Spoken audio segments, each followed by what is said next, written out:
Hi friends, welcome to Indhu's kitchen. இன்றைக்கி நம்மளோட கிச்சனில் இட்லி தோசையோடு தொட்டு சாப்பிட்ற மாதிரி ரொம்ப டேஸ்டான ஒரு சட்னி எப்படி செய்கிறதுன்னு பார்க்கலாம். இதை பார்க்குறதுக்கு முன்னாடி இந்துஸ் கிச்சனை சப்ஸ்கிரைப் பண்ணாதவங்க சப்ஸ்கிரைப் பண்ணிவிட்டு கூடவே பெல் பட்டனையும் கிளிக் பண்ணி ஆளுங்கிற பட்டனையும் கிளிக் பண்ணிக்கோங்க. அப்போது தான் நம்ம போகிற வீடியோஸ் எல்லாமே உடனே உங்களுக்கு நோட்டிஃபிகேஷனில் வரும்.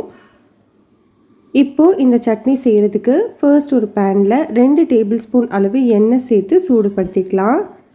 எண்ணெய் சூடானதுக்கப்புறமா 1 டீஸ்பூன் அளவு உளுந்தம்பருப்பு, 2 டீஸ்பூன் அளவு கடலைப்பருப்பு சேர்த்துக்கோங்க. இப்போ இது ஒரு 30 செகண்ட்க்கு மட்டும் பொரிய விட்டுக்கலாம்.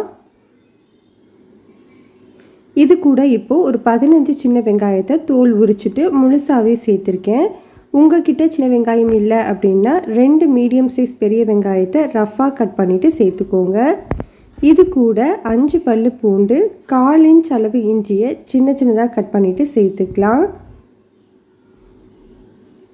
இப்போது இது எல்லாத்தையுமே 2லேருந்து 3 நிமிஷத்துக்கு நல்லா வதக்கி விட்டுக்கோங்க.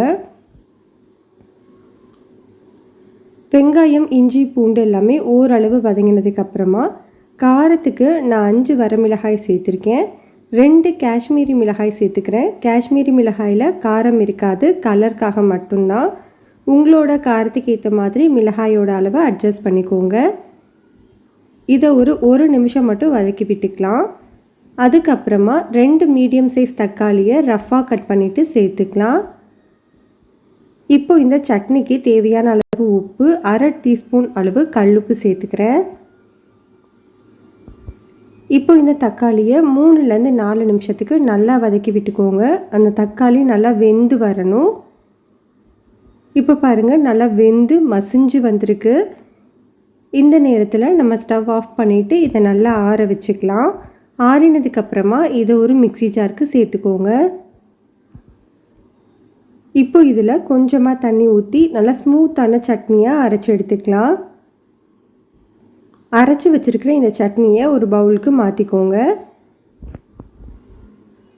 இப்போ இந்த சட்னி தாளிக்கிறதுக்கு 1 டேபிள் ஸ்பூன் அளவு எண்ணெய் சூடுபடுத்திட்டு அதில் 1/2 டீஸ்பூன் கடுகு, 1/2 டீஸ்பூன் உளுந்தம்பருப்பு, கொஞ்சமாக கருவேப்பிலை சேர்த்து தாளித்து வச்சுருக்கேன். இந்த தாளிப்பை சட்னியில் சேர்த்து நல்லா மிக்ஸ் பண்ணிக்கலாம். சட்னியோட கன்சிஸ்டன்சி இந்த மாதிரி இருந்தால் ரொம்பவே நல்லாயிருக்கும். கண்டிப்பாக இந்த சட்னியை நீங்கள் ட்ரை பண்ணி பாருங்கள், ரொம்ப நல்லாயிருக்கும். பிடிச்சிருந்தால் லைக் பண்ணுங்கள், ஷேர் பண்ணுங்கள்.